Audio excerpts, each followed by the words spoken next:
नमस्कार साथियों, स्वागत है आप सभी का सत्या एक्सेलेंट यूट्यूब चैनल पे। साथियों, अभी सुबह सुबह मैंने एक वेबसाइट ओपन किया, जैसे कि आप स्क्रीन पर देख सकते हैं। ये वेबसाइट है ईस्ट सेंट्रल रेलवे की ऑफिशियल साइट है और यहाँ पर आप समय भी देख सकते हैं। 6:55 पे मैंने ये वेबसाइट ओपन कर रखा है और कल की डेट में यहाँ पर एक नोटिफिकेशन अपडेट हुआ है। जैसे कि आप यहाँ पर स्क्रीन पर देखिए, डेट भी आपको देखने को मिल रहा है जो कि 25/1/2025 है। कल की डेट का ये अपडेट किया गया है। और मैं आपको बता दूं साथियों, ये जो भर्ती निकल के आ रही है, रेलवे की तरफ से नोटिफिकेशन जारी किया गया है, जो कि इसका लोकेशन आपको पटना देखने को मिल जाता है। और यहाँ पर मैं आपको बता दूं, ये अप्रेंटिसशिप की वैकेंसी है, तो आप किसी भी राज्य के रहने वाले हैं, आप चाहें तो इस फॉर्म को अप्लाई कर सकते हैं। चलिए यहाँ पर नोटिफिकेशन डाउनलोड करके आपको पूरी जानकारी देते हैं। तो नोटिफिकेशन डाउनलोड करने के लिए आपको यहाँ पे डाउनलोड इंग्लिश पे करना चाहते हैं तो इंग्लिश में डाउनलोड होगा। इसके बाद डाउनलोड हिंदी नोटिफिकेशन पे क्लिक करेंगे तो हिंदी में डाउनलोड होगा। हालांकि मैंने पहले ही डाउनलोड कर रखा है, तो यहाँ पर आप देख सकते हैं। यहाँ पर आपको नोटिफिकेशन में दिखा रहा हूँ, जैसे कि आप स्क्रीन पर देख सकते हैं। नोटिफिकेशन साथियों ओपन हो चुका है। ये नोटिफिकेशन आपका वही है जो मैंने आपको वहां पे बता रखा है। ईस्ट सेंट्रल रेलवे की तरफ से नोटिफिकेशन जारी किया गया है और यहाँ पर साथियों आपको डेट भी देखने को मिल रहा है। 25/1/2025 की डेट में ये नोटिफिकेशन अपडेट किया गया है। अब मैं आपको बता दूं, ये जो फॉर्म है कब से भरना स्टार्ट होगा और फॉर्म भरने की अंतिम डेट क्या रखी गई है। तो यहाँ पर आप डेट देख सकते हैं।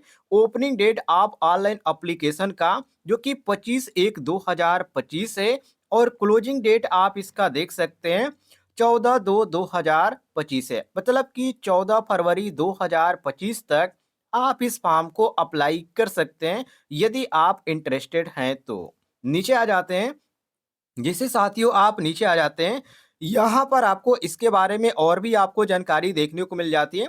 जैसे कि पहले नंबर पे इन्होंने बता रखा है मोड ऑफ सिलेक्शन, मतलब कि इसमें आपका सिलेक्शन कैसे होगा। तो यहाँ पर आपको पढ़ने को मिल रहा है जिसमें लिखा गया है selection for apprenticeship training will be on the basis of merit list prepared in respect of all the candidates who apply against the notification for particular division. कहने का मतलब ये कि आप जब फॉर्म को अप्लाई करते हैं किसी विशेष यहाँ पे डिवीजन में, तो उसमें जो यहाँ पे सीट है उसके आधार पर एक मेरिट लिस्ट जारी की जाएगी। जितने भी छात्र डिवीजन वाइज भरते हैं तो हर एक डिवीजन में अलग अलग मेरिट लिस्ट तैयार की जाएगी।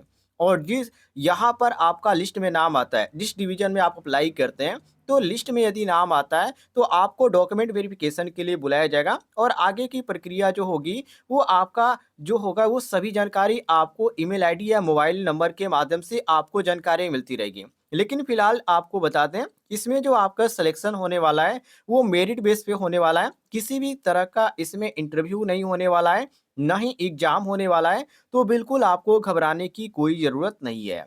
और यहाँ पर एक चीज़ इन्होंने कन्फर्म कर रखी है, जो कि आप यहाँ पर पढ़ेंगे तो यहाँ पे लिखा गया है मेट्रिकुलेशन विथ मिनिमम 50%। मतलब कि आपका 10वीं में कम से कम जो परसेंटेज होना चाहिए वो 50% होना चाहिए। एंड ITI एग्जामिनेशन यहाँ पर लिखा गया है गिविंग इक्वल, मतलब कि आपका जो है ITI का जो एग्जाम है वो क्लियर होना चाहिए। तो 10वीं में 50% और यहाँ पर ITI आपका क्लियर होना चाहिए, आपके पास सर्टिफिकेट होना चाहिए, तब आप अप्लाई कर सकते हैं। इसके बाद साथियों यहाँ पे बताया जा रहा है कि ये जो फॉर्म है कैसे अप्लाई किया जाएगा। तो ये फॉर्म आपका ऑनलाइन एप्लीकेशन है, तो ये ऑनलाइन अप्लाई किया जाएगा। सबसे पहले आपको रजिस्ट्रेशन यहाँ पे करना पड़ेगा। रजिस्ट्रेशन के बाद आप लॉगिन करेंगे, उसके बाद फुल डिटेल फिलअप करेंगे, आगे प्रक्रिया आपको देखने को मिलेगी।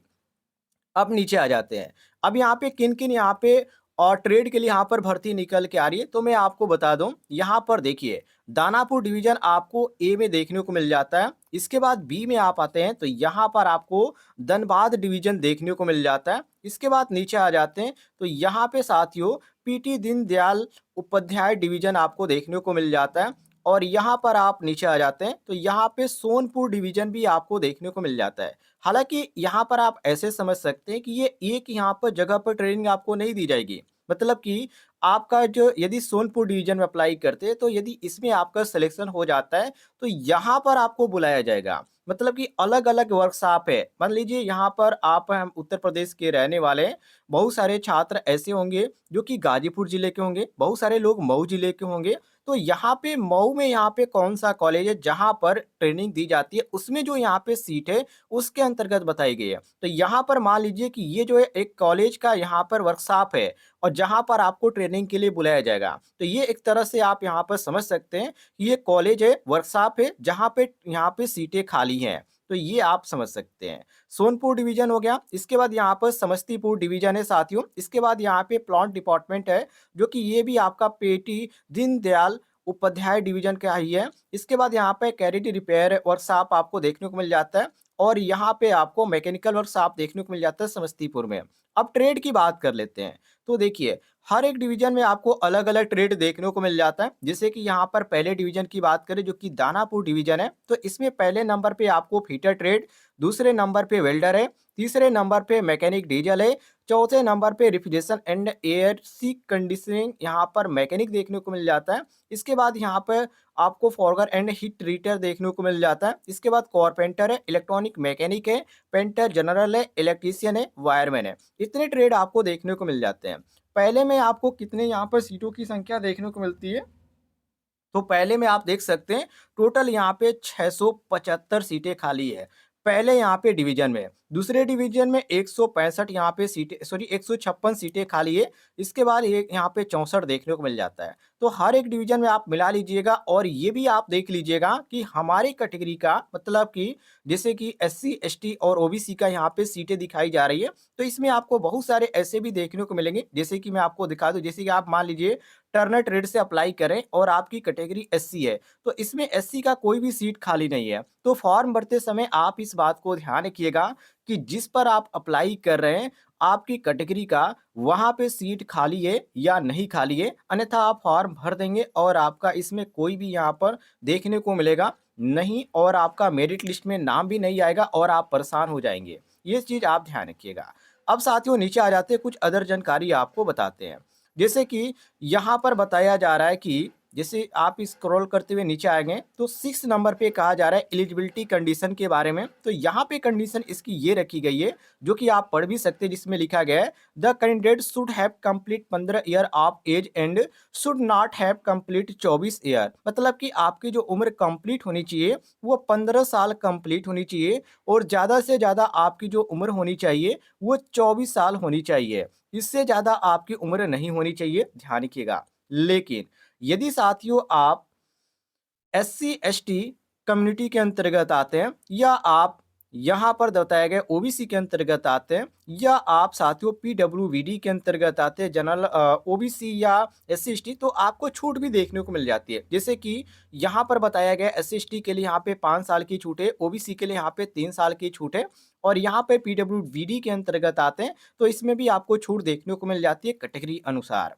अब साथियों नीचे आ जाते हैं, जैसे आप स्क्रॉल करते हुए नीचे आ जाते हैं तो यहाँ पर आपको और भी इसके बारे में जानकारी देखने को मिल जाती है एजुकेशन क्वालिफिकेशन के बारे में। तो यहाँ पर बताया जा रहा है the candidate must have passed matric और यहाँ पे 10th, मतलब यहाँ पे 10वीं का ही बात किया जा रहा है। तो आप 10वीं पास हैं और साथ ही साथ आप 10+2 सिस्टम के अंतर्गत है और इसमें आपका 50% मार्क है 10वीं में, तो अप्लाई कर सकते हैं। और साथ ही साथ जो भी ट्रेड यहाँ पर बताया जा रहा है उस ट्रेड से आपका आईटीआई का कोर्स कंप्लीट है, नेशनल ट्रेड सर्टिफिकेट आपके पास है, तो यहाँ पर अप्लाई कर सकते हैं।